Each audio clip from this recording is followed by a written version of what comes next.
영화 스타워즈 속 제국군의 우주요새인 데스스타와 닮은 죽음의 별 미마스. 토성의 위성 중 하나인 미마스는 영국의 천문학자 윌리엄 허셜에 의해 발견되었습니다.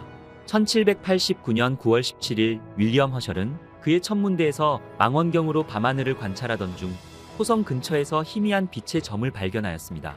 윌리엄 허셜은 처음에 이 천체가 별이라고 생각했지만 며칠 밤에 걸쳐 천체를 계속 관찰한 결과 이 천체가 규칙적인 타원형 궤도를 그리며 토성 주위를 도는 것을 발견하였습니다. 허셜은 그리스 신화에서 이름을 따서 달의 이름을 미마스라고 지었습니다. 미마스라는 이름은 토성의 위성들의 이름을 신과 관련된 신화적 인물들의 이름을 따서 지어졌습니다. 미마스는 제우스가 이끄는 거인족과 올림피아 신들 사이의 신화적인 전투에서 그의 역할로 알려져 있습니다. 신화에 따르면 거인들은 신들에게 반란을 일으켰고 하늘에 도달하기 위해 산을 쌓음으로써 신들을 전복시키려고 했습니다. 하지만 신들은 반격했고 제우스는 마침내 거인들을 물리치고 올림포스의 통치를 보존하면서 미마스를 벼락으로 쓰러뜨렸습니다. 미마스의 지름은 약 370km에 불과한 작은 천체로 현재까지 파악된 토성의 83개 위성 중 가장 작습니다. 또한 미마스는 흥미롭고 독특한 회전 패턴을 가지고 있습니다. 미마스의 동기회전은 토성의 중력에 영향을 받습니다. 미마스에 대한 토성의 강력한 중력은 조성력을 유발하며 이는 미마스를 끌어당기는 토성의 중력과 미마스 자신의 중력 사이에 전쟁의 줄다리기 효과를 초래합니다. 시간이 지남에 따라 이러한 조성력은 미마스가 항상 토성을 향하게 하고 미마스의 같은 얼굴만 항상 토성을 향하게 하는 조성력을 갖게 합니다. 미마스는 약 22시간 37분 만에 하나의 궤도를 완성하면서 토성 주위를 공전합니다. 미마스는 토성의 중심으로부터 약 18만 5,520km의 평균 거리에서 토성을 돌고 있습니다. 미마스는 이심률이 낮은 원형 궤도를 가지고 있는데 이는 미마스의 궤도가 상대적으로 완벽한 원에 가깝다는 것을 의미합니다. 과학자들에 따르면 미마스는 대기를 가지고 있지 않습니다. 또한 미마스는 얇은 외기권을 가지고 있어 날씨나 기후 과정을 가지고 있지 않습니다. 열을 유지할 수 있는 대기의 부족으로 인해 미마스는 극도로 차가운 온도를 가지고 있습니다. 미마스의 희박한 대기와 극도로 추운 온도, 액체 물의 부족 등 생명체에게는 가혹한 환경을 만듭니다. 미마스는 주로 물 얼음으로 구성되어 있으며 작은 양의 바위와 얼음들로 구성되어 있습니다. 미마스의 내부 구조는 암석핵과 두꺼운 멘틀, 얇은 지각층으로 구분되어집니다. 규산염 광물로 구성된 작은 암석핵은 상대적으로 작으며 미마스의 전체 질량에서 차지하는 비중은 크지 않습니다. 미마스의 두꺼운 멘틀은 녹은 얼음 또는 고체 얼음층이 있을 수 있으며 암모니아 또는 메탄과 같은 다른 휘발성 얼음과 혼합된 물 얼음으로 구성되어 있습니다. 주목할 만한 점은 미마스가 중력이 낮은 작은 위성이라는 점입니다. 이는 지구나 화성과 같은 큰 천체처럼 내부 가열이나 분화 과정을 크게 겪지 않는다는 것을 의미합니다. 하지만 토성의 근접성과 토성의 고리 및 다른 위성들과의 중력적 상호작용은 미마스의 내부 구조와 지질 활동에 영향을 미치는 조석 가열을 일으킵니다. 미마스의 표면은 수많은 충돌 크레이터와 계곡, 그리고 능선으로 뒤덮여 있는 얼음 지형으로 덮여 있습니다. 미마스의 표면은 주로 적은 양의 암석과 함께 물 얼음으로 구성되어 있습니다. 미마스의 극도로 추운 온도와 대기의 부족은 수십억 년 동안 미마스의 표면 특징을 보존하게 했습니다. 미마스의 가장 눈에 띄는 특징 중 하나는 지름이 약 130km인 미마스의 3분의 1 크기의 거대한 허셜 크레이터입니다. 마치 거대한 눈동자처럼 생긴 이 크레이터는 오래전 천체와의 충돌에 의해 생긴 것으로 보여집니다. 허셜 분화구는 미마스 중심 근처에 위치하고 있으며 큰 봉우리와 계단식 벽, 주변 지형보다 몇 킬로미터 위에 솟아있는 충격 테두리를 가지고 있습니다. 허셜 분화구를 만든 충격은 미마스를 거의 산산조각 낼 정도로 강력한 것으로 보여집니다. 허셜 분화구는 달 표면의 대부분을 차지하고 있으며 이러한 특징은 달이 독특한 모습을 가지게 하여 스타워즈의 데스스타라는 별명을 안겨주었습니다. 허셜 분화구 외에도 미마스에는 표면을 가로지르는 계곡과 능선뿐만 아니라 다양한 크기의 충돌 분화구가 많이 있습니다. 이러한 특징들은 미마스가 수십억 년 동안 혜성과 소행성 그리고 다른 물체들의 폭격을 받아왔다는 것을 나타내는 것이죠. 또한 미마스의 지하 수십 킬로미터에는 거대한 바다가 존재할 가능성이 있다는 연구 결과도 나왔습니다. 미국 사우스웨스트 연구소 지구 물리학자 알리사 로든 박사가 이끄는 연구팀은 카시니오의 미마스 관측 자료를 토대로 미마스의 내부에 바다가 존재할 가능성을 제시하는 논문을 국제학술지 이카로스에 발표했습니다. 연구팀은 미마스 자전을 관측한 카시니오의 관측 결과로 달의 진동을 핵심 근거로 제시했습니다. 미마스의 미묘한 흔들림으로 인해 극축을 중심으로 6km 정도 앞뒤로 움직였는데, 이러한 진동은 내부의 바다를 유지할 수 있는 지질학적 활성체에서 나타나는 현상을 뜻한다는 것이죠. 미마스의 얼음 및 지하바다의 존재는 생명체의 서식 가능성을 높이는 엄청난 발견이었습니다. 2004년부터 2017년까지 토성을 공전한 나사의 카시니 탐사선은 미마스를 근접 비행하면서 달의 표면과 구성 그리고 지질학에 대한 상세한 이미지와 데이터를 제공하였습니다. 카시니의 근접 비행을 통해 거대한 허셜 크레이터도 발견하게 되었죠. 카시니 외에도 미마스를 근접 비행한 우주선들이 있었습니다. 바로 나사의 보이저 1호와 보이저 2호입니다. 1980년과 1981년 각각 토성과 토성의 위성들을 근접 비행한 보이저 1호와 2호는 미마스의 초기 근접 이미지를 제공하였고, 달의 표면과 지질에 대한 중요한 데이터도 우리에게 보내왔습니다. 미마스를 연구하기 위해 특별히 보내진 전용 탐사선이나 착륙선은 없지만, 여러 우주선이 미마스를 통과하는 동안 수집한 데이터는 이 작은 달의 특성 및 지질학에 관한 연구의 가장 큰 업적이었습니다. 앞으로 이루어질 토성과 토성의 위성에 대한 지속적인 탐사는 미마스를 더 자세히 연구하여 이 흥미로운 위성에 대한 더 많은 미스터리를 풀 수 있을 것입니다. 토성고리의 물질을 이동시켜 카시니 간극을 만드는 양치기 위성 미마스, 토성과 그 위성들에 대한 이야기는 계속될 것입니다.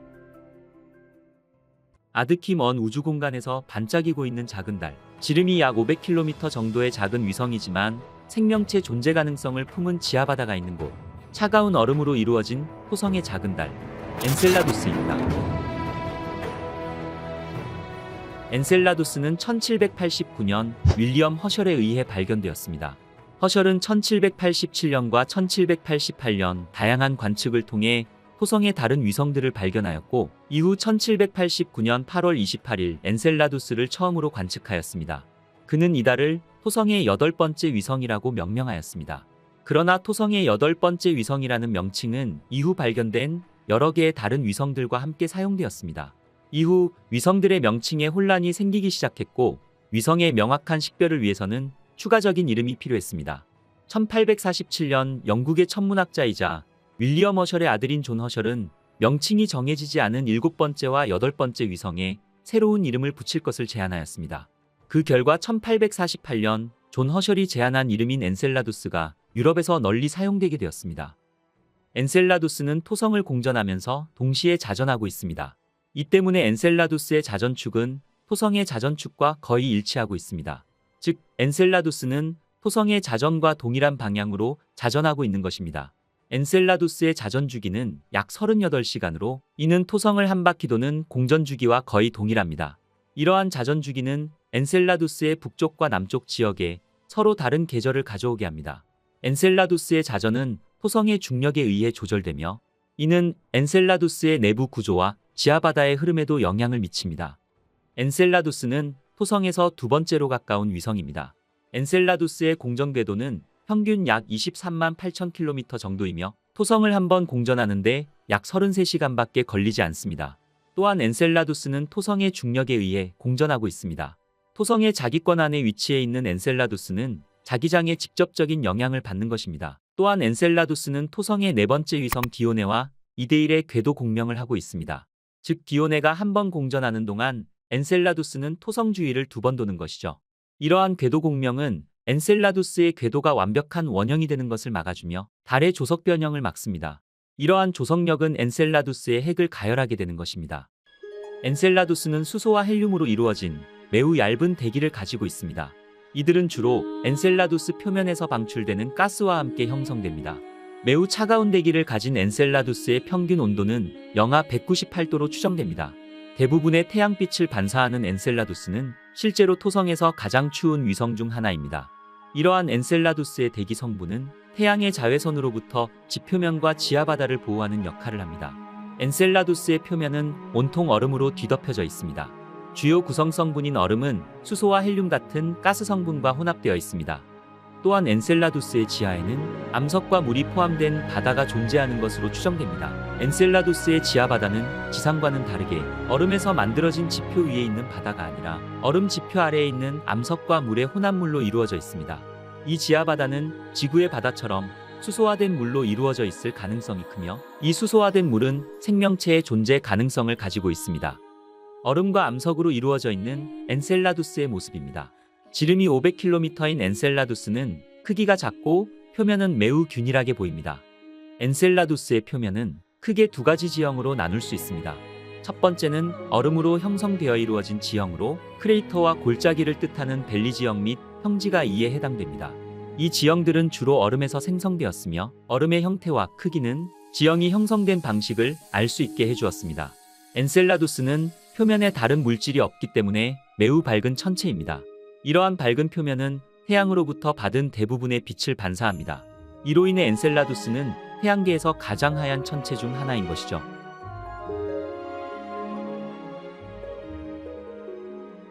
두 번째는 지하바다에서 발생하는 지형입니다.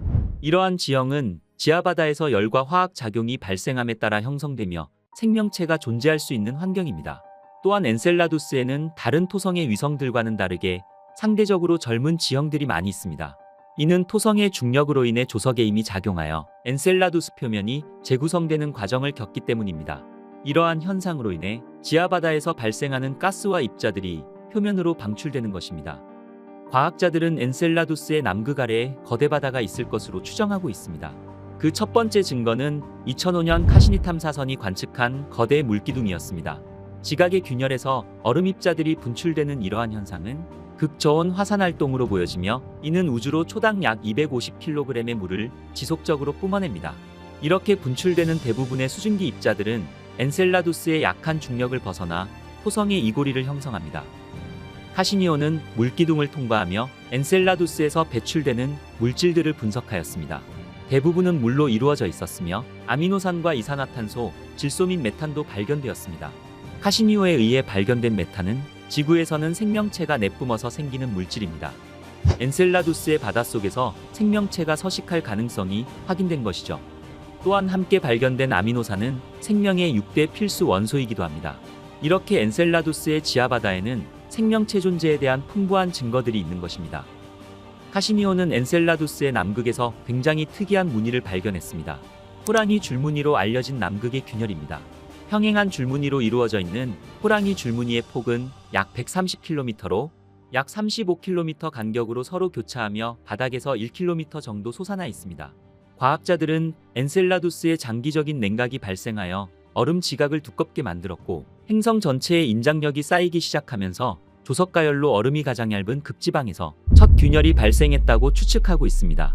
과학자들은 이 호랑이 줄무늬를 통해 우주로 분출되는 간헐천의 물질이 지하바다에서 나오는 것으로 추정하고 있습니다. 엔셀라두스의 가장 독특한 점은 남반구전역의 충돌 크레이터가 전혀 없다는 점입니다. 이는 엔셀라두스의 표면이 매우 젊다는 것을 의미하기도 합니다. 카시니 탐사선이 촬영한 엔셀라두스의 북극의 모습입니다. 거미줄처럼 생성되어 있는 수많은 크레이터와 균열들이 보이시나요? 얼음으로 이루어진 표면의 매끄러운 모습과 지각의 균열로 인한 크레이터들이 공존하고 있는 엔셀라두스의 모습이었습니다. 카시니 하이언스5는 1997년에 발사되어 2004년 7월에 토성 궤도에 도달했습니다. 이후 토성의 위성들을 탐사하면서 엔셀라두스의 표면과 대기, 지하바다의 다양한 과학적 정보를 수집하였습니다. 카시니 하이언스5는 엔셀라두스 표면의 독특한 구조들과 여러 특징들을 밝혔으며 지하바다의 존재와 내부 구조에 대한 증거도 발견하였습니다. 이러한 관측 결과는 지구 밖 생명체의 존재 가능성을 제시하였으며 우주 탐사 기술 발전에 많은 기여를 하였습니다. 또한 지구의 지질학과 생물학 분야에도 매우 중요한 정보를 제공하였습니다. 안타깝게도 카시니오 이후 더 이상의 엔셀라두스의 탐사는 이루어지지 못했습니다. 현재까지는 주시 프로젝트와 같은 후속 탐사들이 계획되고 있습니다. 이 신비로운 달에는 또 어떤 비밀이 숨어 있을까요? 이후 이루어질 우주 탐사를 통해 달의 비밀을 풀어나가길 기대해 보겠습니다. 멀지 않은 미래에 우리는 외계 생명체의 존재를 확인하게 될지도 모르겠습니다. 토성의 위성들 중 가장 밝은 천체이며 생명체가 존재할지도 모르는 얼음 세계. 지금까지 신비로운 비밀을 간직한 엔셀라두스였습니다. 수많은 크레이터와 크고 작은 상처들로 가득한 토성의 달, 테티스입니다. 테티스는 1684년 3월 21일 프랑스 천문학자 조반니 도메니코 카시니에 의해 발견되었습니다. 카시니는 테티스를 토성 근처의 작고 희미한 빛의 점으로 관찰하였고 처음에는 그것이 작은 별이라고 믿었습니다. 하지만 그는 이 별이 며칠 밤 동안 고정된 별들과 상호작용하며 움직이는 것을 관찰하였고 이후 그가 발견한 물체가 실제로 토성 궤도에 있는 달이라는 것을 확인했습니다. 테티스는 그리스 신화 우라노스와 가이아의 딸이며 티탄족 여신 중 하나로 바다를 관장하는 여신입니다. 테티스는 흥미로운 궤도를 가지고 있습니다. 바로 자전주기와 공전주기가 같은 동기회전을 하고 있는데요. 이러한 동기회전은 테티스의 한 면이 항상 토성을 향하게 하는 반면 다른 면은 영원한 어둠 속에 있게 합니다. 테티스의 동기회전은 우리 태양계의 위성들 사이에서 흔한 현상이며 이는 그들의 모행성에 의해 작용하는 조석력 때문에 발생합니다. 이러한 조석력은 중력 상호작용을 일으켜 달이 조석 잠금을 일으킵니다. 시간이 지남에 따라 달의 자전 속도를 늦추게 하며 한쪽 면은 항상 행성을 향하게 하는 것이죠. 이러한 동기회전은 테티스 표면에 독특한 특징을 가지게 합니다. 테티스의 한쪽 면은 충돌구가 많으며 다른 쪽은 분화구가 적고 어두운 지형을 가지게 됩니다. 테티스는 타원형 궤도를 그리며 토성 주위를 공전합니다. 토성 주위를 한 바퀴 도는 데 걸리는 시간은 약 45시간입니다. 테티스와 토성 사이의 평균 거리는 약 29만 4,700km이며 이 거리는 토성의 궤도를 따라 이동하면서 변화합니다. 또한 테티스의 궤도는 토성의 적도에 대해 약 1.12도 기울어져 있습니다. 이는 테티스의 궤도가 토성의 적도에 상대적으로 기울어져 있어서 시간이 지남에 따라 토성에서 볼 때 위치가 약간의 변화가 생깁니다. 테티스는 토성의 다른 위성들과 마찬가지로 다른 위성들과 토성 자체와도 다양한 중력적 상호작용을 받습니다. 테티스는 대기를 가지고 있지 않습니다. 대기가 거의 없는 테티스는 상대적으로 작은 크기와 낮은 중력 때문인데 이는 가스를 유지하고 대기를 만들기에는 충분하지 않습니다. 하지만 태양계 바깥쪽의 다른 많은 위성들처럼 테티스는 극도로 얇은 외기권을 가지고 있습니다. 테티스는 높은 반사율을 가지고 있습니다. 이는 엔셀라두스의 남극 분출공에서 뿜어져 나오는 작은 얼음 조각들이 토성의 이고리를 형성하는데 토성의 이 고리에서 방출된 물질들이 테티스 표면으로 흡수되어 테티스 또한 높은 반사율을 가지게 된 것이죠.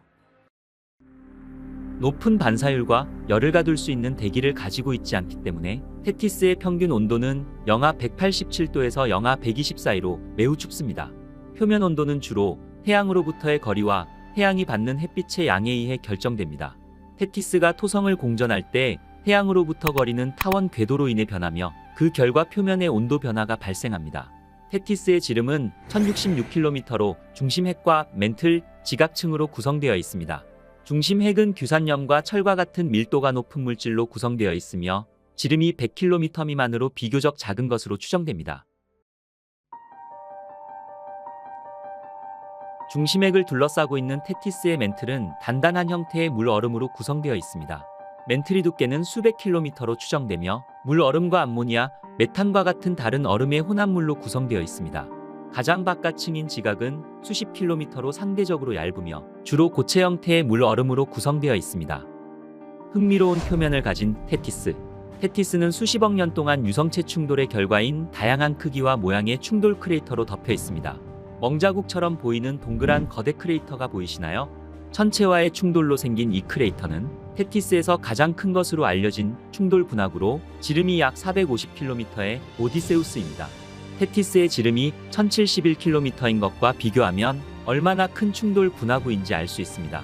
카시니 탐사선의 카메라로 촬영된 이타카 카스마의 모습입니다. 달의 표면을 가로질러 수백 킬로미터에 걸쳐 뻗어 있는 대계곡입니다. 달의 북쪽에서 시작하여 남쪽까지 표면을 가로지르고 있는 이러한 균열은 총 길이 2000km로 테티스의 4분의 3에 이르는 엄청난 규모입니다. 이러한 대엽곡의 지각 활동은 표면 아래 바다를 통해 생겨난 것으로 추측하고 있습니다. 테티스 표면에는 색연필로 낙서한 것처럼 그인 빨간색 줄도 볼 수 있습니다. 이것은 카시니 탐사선이 촬영한 사진 속 데이터로 길이는 수백 킬로미터이며 혹은 1km 정도의 이 붉은색 자국은 표면 아래에서 가스가 방출되며 생긴 것으로 추측하고 있습니다. 테티스의 표면에는 눈에 띄는 얼음 절벽이 있습니다.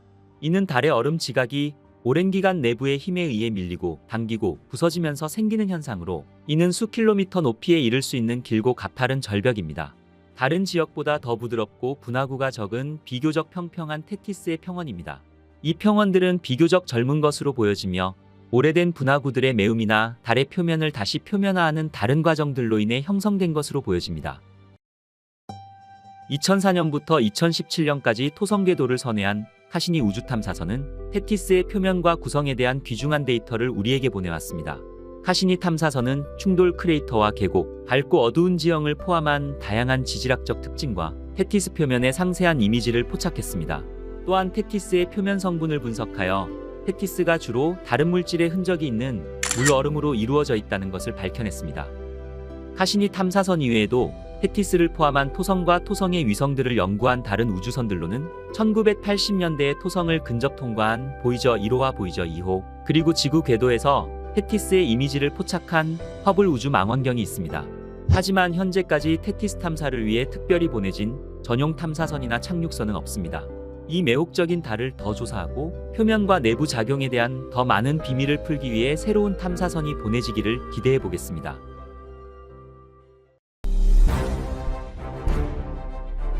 울퉁불퉁한 상처로 가득한 신비로운 토성의 달, 디오네입니다. 디오네는 1684년 3월 21일 천문학자 조반니 카시니에 의해 발견되었습니다. 카시니는 망원경을 통해 토성과 토성의 위성들을 관찰하던 중 행성 주위를 도는 작은 물체를 발견했습니다. 처음에는 그것이 별이라고 생각했지만 이후 더 많은 관찰을 한 뒤에 달이라는 것을 깨달았습니다. 카시니는 그리스 신화에 나오는 티타네스 중 한 명인 오세아누스와 테티스의 딸로 위성의 이름을 디오네라고 지었습니다. 디오네의 자전 주기는 약 2.7일로 이는 토성 주위를 한 바퀴 도는 공전 주기와 같습니다. 이러한 동기자전은 디오네의 같은 면이 항상 토성을 향하는 토성의 조성력에 의해 디오네 표면 온도는 특정 영역이 태양을 향하는지 태양에서 멀리 향하는지에 따라 크게 달라질 수 있습니다. 태양을 마주보는 면은 영하 183도의 온도에 도달하는 반면 다른 면은 영하 243도의 낮은 온도로 떨어지기도 합니다. 디오네는 토성으로부터 평균 37만 7,400km에 위치하며 행성 주위를 한 바퀴 도는 데는 약 2.7일이 걸립니다. 또한 행성 주위를 규칙적이고 원형에 가까운 궤도로 돌고 있습니다. 대부분의 토성의 얼음 위성들처럼 디오네는 외기권으로 알려진 매우 얇고 약한 대기를 가지고 있습니다. 또한 대기는 주로 분자산소와 이산화탄소로 구성되어 있습니다. 디오네는 토성에서 네 번째로 큰 위성으로 지름은 약 1123km입니다. 타이탄과 레아와 같은 토성의 주요 위성들에 비해서는 상대적으로 작습니다. 비록 디오네의 내부 구조는 직접 측정되지는 않았지만 과학자들은 달의 밀도와 물리적 특성에 근거하여 달의 내부 구조를 추론해냈습니다. 토성의 다른 얼음 위성들과 마찬가지로 디오네는 얼음 멘틀로 둘러싸인 바위로 된 중심핵으로 분화된 내부를 가지고 있습니다. 중심핵은 규산염 암석과 금속으로 구성되어 있는 반면 얼음 멘틀은 물 얼음과 암모니아와 메탄과 같은 다른 휘발성 화합물이 조합으로 구성되어 있습니다. 표면은 분화구로 덮여 있고 일부 지역은 지각 활동과 극저온 화산이 증거를 보여줍니다. 디오네에 얽힌 한 가지 더 흥미로운 사실은 마치 바위처럼 굳어버린 얼음 표면 아래에 거대한 바다가 숨겨져 있을 가능성입니다. 나사는 디오네의 표면 아래에 약 100km 길이의 바다가 존재할 것으로 추측하고 있습니다. 2004년 토성에 도착한 카시니 탐사선은 13년 동안 임무를 수행하며 디오네를 여러 번 근접해 통과하였습니다. 카시니 탐사선의 과학기계를 통해 고해상도 이미지와 달의 구성 및 지질학과 같은 놀라운 정보들을 우리에게 보내왔습니다. 디오네의 극지 지도입니다. 디오네의 표면은 지각활동과 극저온 화산 증거를 보여주며 심하게 충돌한 지형으로 특징지어집니다. 또한 매끄러운 평원이 있는데 이것은 극저온 화산활동이나 지각활동에 의해 형성된 것으로 보여집니다. 디오네의 표면은 얼음으로 덮여 있는데 물 얼음과 소량의 다른 휘발성 화합물로 구성되어 있으며 표면의 일부 영역은 다른 영역보다 밝아서 표면 구성이나 질감 차이를 나타냅니다. 디오네의 표면에서 가장 두드러진 특징 중 하나는 위스피 지형으로 알려진 큰 틈입니다. 달에 긁힌 자국처럼 보이는 이러한 틈은 표면에 균열이 생긴 것으로 밝은 물질이 균열을 채우고 있습니다. 무수한 균열 사이에 있는 얼음 절벽의 패턴은 지각 활동이나 극저온 화산에 의한 것으로 추정됩니다. 2007년 카시니 탐사선은 디오네로부터 11만 킬로미터의 거리에서 디오네의 협곡을 촬영하였습니다. 지금 보시는 사진은 카시니 탐사선의 광각 카메라로 촬영된 이미지입니다. 밝고 희미한 골절이 디오네 뒤쪽을 가로질러 줄무늬를 이룹니다. 과학자들은 이 줄무늬가 빙화산 활동에 의해 압출된 밝은 물질로 추정하고 있습니다. 디오네는 여러 개의 충돌 크레이터를 가지고 있습니다. 카시니오는 디오네로부터 약 4만 1000km 떨어진 거리에서 오래되고 선형적인 특징에 중첩된 크레이터 듀오를 포착했습니다. 이 멋진 사진은 기온의 밝은 절벽 단지를 보여줍니다. 오른쪽 하단에는 여러 방향으로 확장된 선형 광선을 나타내는 카산드라라가 보이네요. 카시니 탐사선은 2015년 8월 17일 디오네의 표면 위를 474km 근접 통과하면서 디오네를 마지막으로 촬영했습니다. 거칠고 얼음으로 덮인 디오네의 초승달 모양은 우리에게 마지막 인사라도 하는 듯한 모습이네요. 이 머나먼 지구에서 이런 절묘한 사진을 볼 수 있다니 우리는 정말 운이 좋은 건지도 모르겠네요.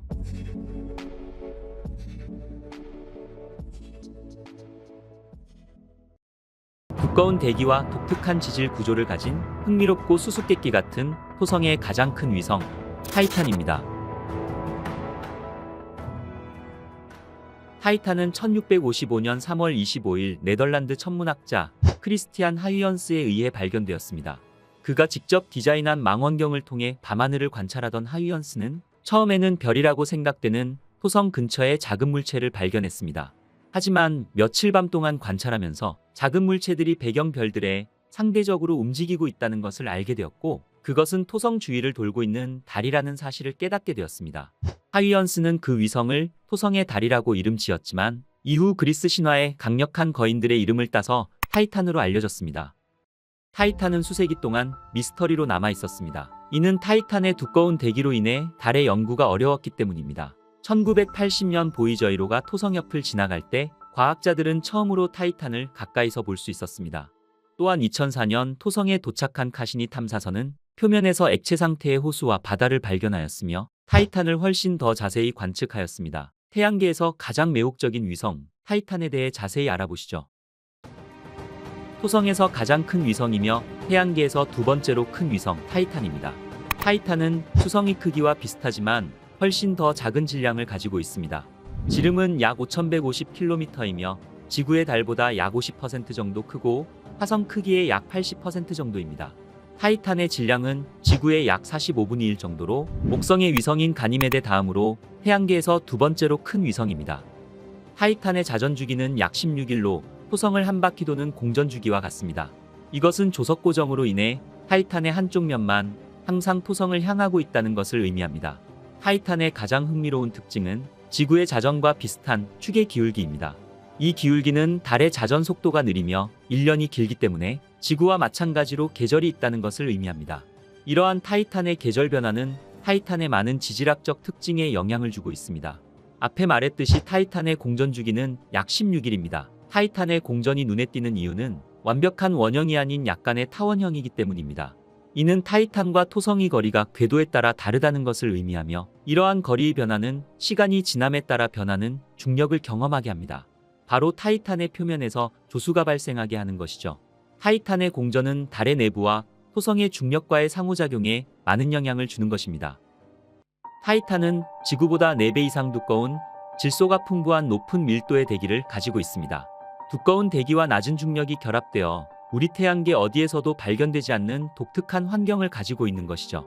태양계에서 유일하게 두꺼운 대기를 가진 매우 독특한 위성 타이탄은 약 98.4%의 질소와 소량의 메탄 및 기타 탄화수소로 구성되어 있습니다. 이 탄화수소들은 햇빛이 대기 상층부의 메탄 분자를 분해할 때 생성됩니다. 대기가 너무 두꺼워서 지구보다 50% 더 큰 압력을 지표면에서 생성합니다. 타이탄의 대기는 메탄과 에탄으로 구성된 구름을 포함하고 있습니다. 이 구름들은 비를 생성하는데 지구에서와 같은 비가 아닌 에탄과 액체 메탄으로 이루어진 비입니다. 이 비는 타이탄의 지표면에 수로와 호수를 생성하며 지구를 제외한 태양계에서 가장 안정적인 액체 상태를 가진 유일한 천체로 만듭니다. 또한 타이탄의 대기는 상당한 양의 유기분자를 포함하고 있습니다.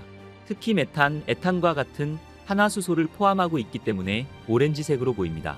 이 유기분자들은 햇빛과 대기에 존재하는 질소와 메탄의 상호작용에 의해 생성됩니다. 햇빛이 타이탄 대기에 도달하면 질소와 메탄 분자를 분해하고 더 복잡한 유기분자로 재결합하는데 이 분자들은 결국 표면에 정착하여 오렌지색의 두꺼운 연무층을 만드는 것입니다. 이 연무는 유해한 방사선으로부터 타이탄이 표면을 보호하는 역할을 합니다. 타이탄은 약한 중력에도 불구하고 대기를 유지할 수 있게 해주는 독특한 요소들을 가지고 있습니다. 대기는 주로 질소로 구성되어 있는데 질소는 수소와 헬륨과 같은 다른 가스에 비해 상대적으로 무거운 분자입니다. 이는 질소 분자가 타이탄의 대기를 더 안정적으로 만들어 대기의 가스 분자들이 우주로 탈출할 가능성이 적다는 것을 의미하는 것이죠. 타이탄의 대기는 지속적인 광화학 과정에 의해 지속적으로 보충됩니다. 이러한 타이탄의 표면 온도는 평균 영하 섭씨 179도로 매우 춥습니다. 이는 타이탄이 태양으로부터 꽤 먼 거리에 있으며 열을 가두고 열이 우주로 탈출하는 것을 막는 두꺼운 대기를 가지고 있기 때문입니다. 타이탄의 구성 물질을 살펴보면 타이탄의 모습이 왜 이렇게 신비로운지 알 수 있습니다. 타이탄은 암석으로 된 핵과 고압의 얼음층, 그리고 유기화합물과 질소가 풍부한 가스층으로 구성되어 있습니다. 타이탄의 중심에는 규산염 광물과 금속으로 이루어진 것으로 보이는 바위투성이의 핵이 있습니다. 중심핵의 지름은 약 2500km이며 타이탄 전체 반지름의 약 절반을 차지하고 있습니다. 바위 중심부를 둘러싸고 있는 것은 대부분 얼음으로 구성되어 있지만 메탄과 암모니아와 같은 다른 휘발성 물질도 포함되어 있는 고압의 얼음층입니다. 이 층은 약 3400km 두께로 추정되며 엄청난 압력을 받고 있어서 지표 근처의 높은 온도에도 불구하고 얼음을 고체 상태로 유지합니다. 타이탄의 가장 바깥층은 대부분 질소가 풍부한 가스와 메탄과 에탄을 포함한 유기화합물로 구성되어 있습니다. 타이탄의 가장 바깥층은 표면이 수백 킬로미터에 이르는 두꺼운 대기를 형성합니다. 이는 여러 층의 아지랑이로 나뉘어지며 아래층은 점점 더 불투명해지며 위층은 더욱더 투명합니다. 또한 타이탄의 극지방에는 마치 허리케인처럼 보이는 극소용돌이가 있습니다. 카시니오가 발견한 이 거대한 폭풍은 지름이 8000km의 크기로 추정됩니다. 과학자들은 타이탄의 대기가 행성의 자전보다 더 빠르게 회전하며 생기는 것으로 추정하고 있습니다. 노란색과 녹색의 제트기류와 함께 이루어져 있는 붉은색의 태풍의 눈은 무섭기까지 하네요. 과학자들은 타이탄의 생명체 존재 가능성도 제기했습니다. 복잡한 유기분자를 포함하는 밀도 높은 대기, 액체 탄화수소로 이루어진 호수, 그리고 타이탄에 계절이 존재한다는 점이 생명체 존재의 근거였습니다. 일부 과학자들은 이러한 조건들이 원시적인 메탄 기반의 생명체 발전에 도움이 될 수 있다고 발표했습니다. 타이탄의 대기에서 수소가 발견되고 그것이 표면에서 사라진다는 것은 타이탄의 어떤 식의 형태로든 생명체가 존재한다는 뜻인 거죠. 카시니 탐사선은 토성을 120여 차례 선회하며 타이탄의 대기와 표면을 조사했습니다. 카시니오 탐사를 통해 나사가 공개한 최초의 타이탄 지도입니다. 지도를 보니 타이탄의 표면 모습이 궁금하지 않으신가요? 타이탄의 실제 모습을 보러 가시죠. 카시니오는 남극 근처에서 호수를 관측했습니다. 온타리오라쿠스라 이름 지어진 이 호수의 넓이는 15,000제곱킬로미터이며 깊이는 40cm에서 3m 사이로 추정되는 얕은 호수로 가장 깊은 곳은 7m가 조금 넘을 것으로 보여집니다. 사진 오른쪽에는 파도에 침식된 매끄러운 해안선도 보입니다. 서쪽에는 타이탄의 강과 삼각주가 있다는 첫 번째 증거를 볼 수 있었습니다. 즉, 액체 탄화수소가 더 높은 평원을 따라 호수로 흘러 삼각주에 퇴적물을 남기는 것이죠. 카시니오는 또 다른 호수, 징포라쿠스도 발견하였습니다. 카시니 탐사선이 타이탄의 옆을 지나갈 때 햇빛이 거울처럼 징포라쿠스 표면에 반사되어 관측되었습니다. 추가 관찰을 통해 카시니오는 타이탄에서 액체가 움직인다는 것도 알 수 있었습니다. 타이탄에서 발견된 두 번째로 큰 호수는 라이제이어 메어입니다. 이 호수는 타이탄의 북극 지역에서 발견되었으며 12만 6,000제곱킬로미터로 엄청난 크기의 호수입니다. 이 호수의 평균 깊이는 온트리오라쿠스보다 훨씬 깊은 50m이며 일부는 200m 이상의 깊이를 가지고 있습니다. 많은 강이 호수로 흘러드는 것을 볼 수 있으며 이 주변 지역에는 큰 섬이 있습니다. 마법의 섬이라고 불리는 이 지역의 정말 신비로운 사실은 섬처럼 보이는 바로 이 지점이 나타났다 사라지는 것을 반복한다는 것입니다. 이는 액체 메탄의 움직임으로 인한 현상으로 보여지며 또는 바닥층이 이동하거나 봄 동안 따뜻해짐에 따라 호수에 떠오르는 얼음으로 인해 생기는 현상으로 추정하고 있습니다. 40만 제곱킬로미터에 달하는 타이탄에서 가장 큰 호수 크라켄 메어입니다. 이 호수는 작은 길이로 분리된 두 개의 주요 부분으로 나뉩니다. 이는 크라켄의 목구멍이라고 불리는 지역을 기준으로 나뉘는데 이 지역은 조수간만의 차가 약 1m로 추정되며 강한 해류와 소용돌이가 있는 것으로 보여집니다. 타이탄의 표면은 1억 년 정도로 매우 젊습니다. 이는 표면이 지질학적으로 활동적임을 의미합니다.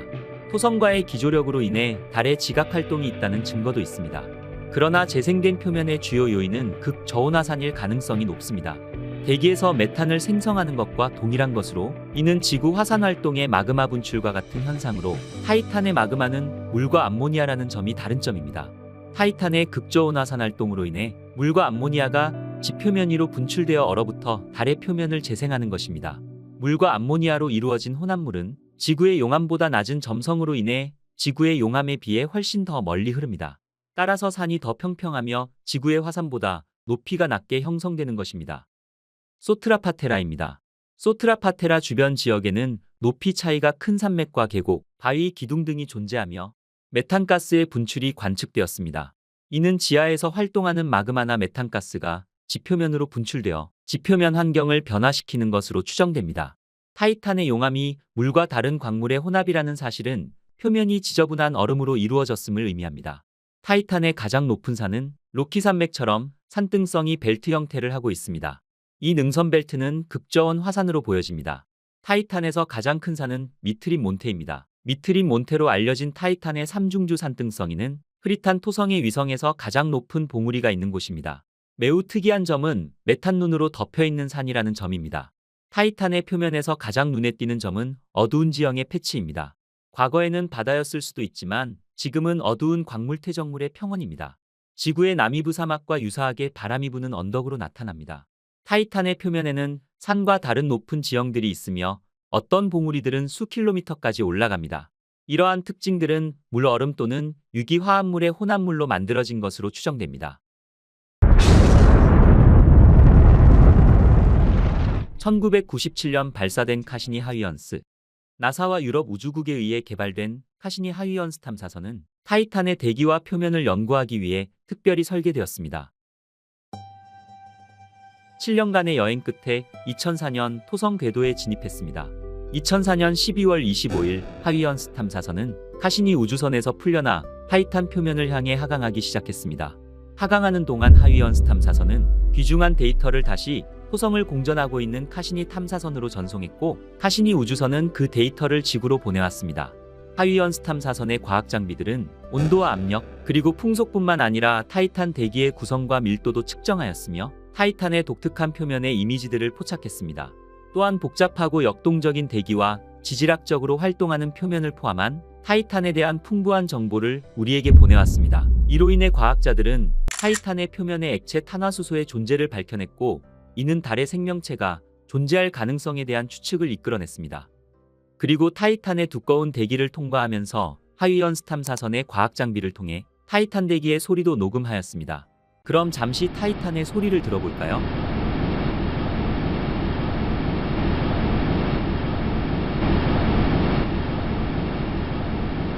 수십억 마일 떨어진 타이탄의 구름 속에서 녹음된 바람 소리는 타이탄의 날씨와 기후 변화를 이해하기 위한 모델을 구축하는 데 사용할 수 있습니다. 그리고 제임스 웹 우주망원경. 2022년 11월 제임스 웹 우주망원경은 타이탄의 새로운 이미지를 우리에게 전송해왔습니다. 크라켄 말의 부분은 메탄으로 이루어진 바다이며 벨레 부분은 어두운 세계 모래 언덕으로 구성되어 있고 아디리 부분은 높은 반사율인 알베도를 보여주고 있습니다. 위 연구를 이끈 코너 닉슨 박사와 연구팀은 북반구의 밝은 점이 큰 구름이라는 점을 밝혀냈고 두 번째 구름도 존재함을 알아냈습니다. 특히 이 구름은 해양 빛에 의해서 표면이 따뜻해지는 늦여름 동안 북반구 중부에서 쉽게 형성된 것으로 보여지고 있습니다. 이는 타이탄의 계절과 날씨 패턴을 확인시켜주는 결과로 타이탄의 대기 환경과 생명체의 존재 가능성에 대한 중요한 발견이었습니다. 이후 이루어질 탐사 계획으로는 드론 탐사선 프로젝트입니다. 달의 거주 가능성과 생명의 징후를 찾는 것에 초점을 맞춘 드래곤플라이 프로젝트. 2027년 발사되어 2035년 타이탄에 도착할 예정인 드래곤플라이 프로젝트는 약 3년에 걸쳐 탐사 임무를 진행할 계획입니다. 또한 미국 항공우주국 나사는 향후 20년 안에 타이탄으로 로봇 잠수함을 보내는 프로젝트를 추진하고 있습니다. 타이탄의 바다에 로봇 잠수함을 보내 타이탄의 해양과 대기를 연구하는 프로젝트를 진행하는 것이죠. 로봇 잠수함 계획이 공식 승인을 받으면 나사는 2030년대 중반 토성에 탐사선을 발사할 예정입니다. 실제 토성 궤도에 도착하는 시간은 2030년대 말이나 2040년대 초반이 될 것으로 예상하고 있습니다. 현재 로봇 잠수함 계획에는 2개의 로봇이 발사될 예정입니다. 하나는 길이 6m의 로봇 잠수함이고 또 다른 하나는 타이탄 터틀이라고 불리는 자율로봇입니다. 우주과학과 인공지능의 발달로 새롭게 들려올 타이탄에 대한 놀라운 정보들이 정말 기대가 됩니다. 앞으로 더욱 발전된 우주과학 기술로 인해 매혹적인 타이탄과 광활한 우주에 대한 많은 이야기를 들을 수 있기를 바라봅니다. 매혹적이고 신비로움을 품고 있는 토성의 가장 큰 위성 타이탄에 대해서 알아보았습니다. 스펀지 모양의 기괴한 달 히페리온입니다. 1848년 천문학자 윌리엄 크렌치 본드는 그의 아들 조지 필립 본드와 함께 히페리온을 발견하였습니다.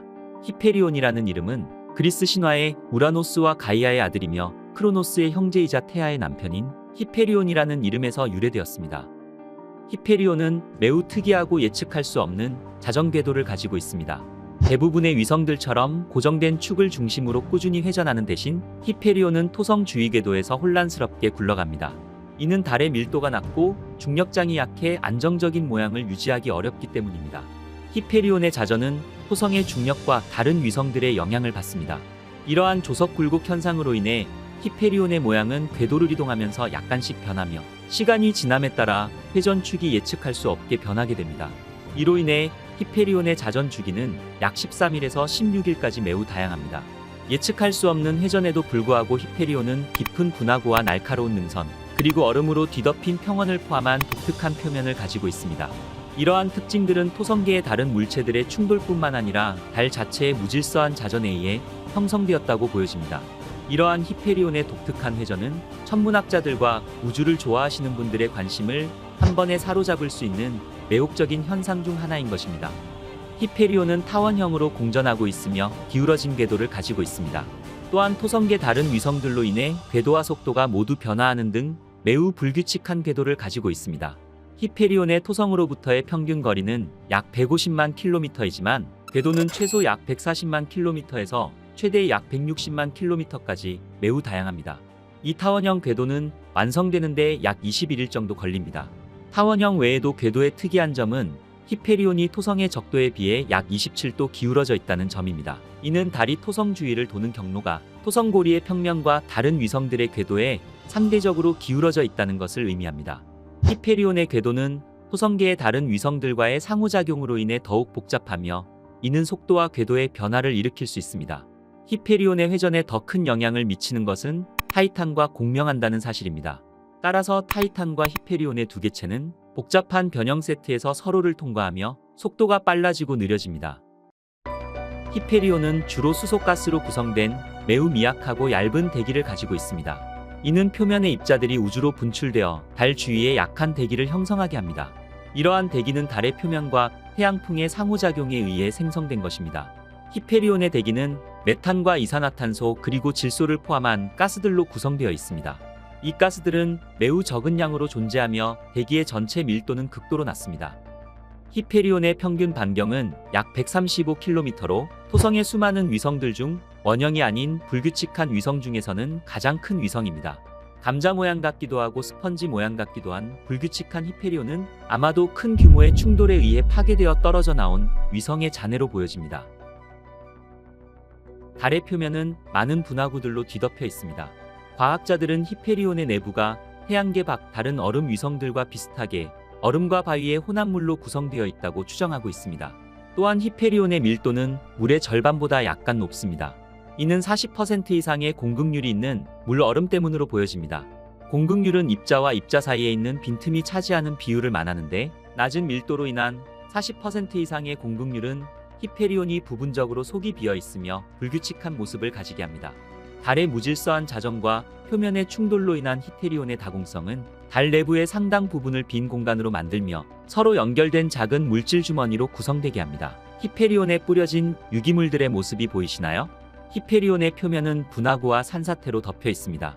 또한 얼음 표면 위에 뿌려진 유기먼지의 얇은 층은 일부 크레이터 바닥에 집중되어 불그스름한 어두운 퇴적물을 형성합니다. 이 새로운 색상 지도는 카시니오에 탑재된 적외선 매핑 분광계 데이터입니다. 파란색과 빨간색으로 표시된 히페리온에 얼어붙은 물과 이산화탄소 얼음입니다. 또한 자홍색은 물과 이산화탄소를 나타내며 노란색은 이산화탄소와 미확인 물질의 혼합을 나타냅니다. 이렇듯 히페리온은 얼음과 휘발성 물질 외에도 규산염과 유기화합물을 포함한 소량의 암성 물질도 포함하고 있습니다.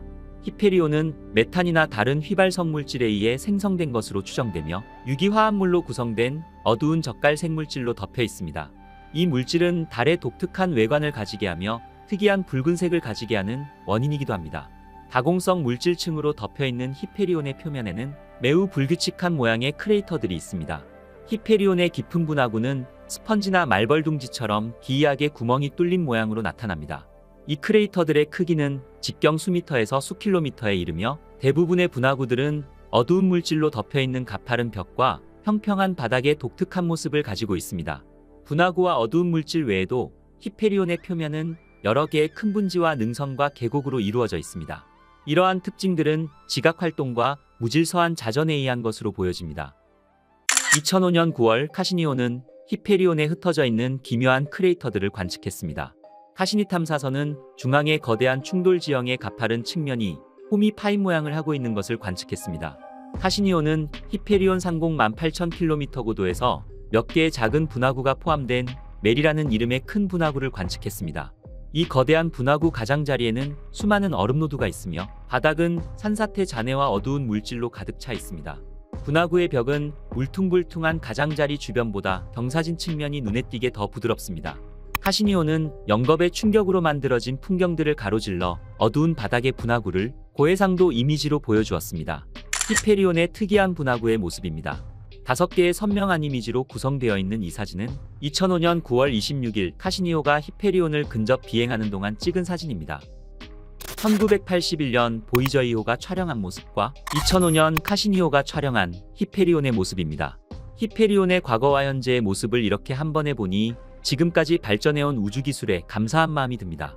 카시니오는 히페리온을 여러 번 관측하면서 달의 매우 특이한 모습들을 포착했습니다.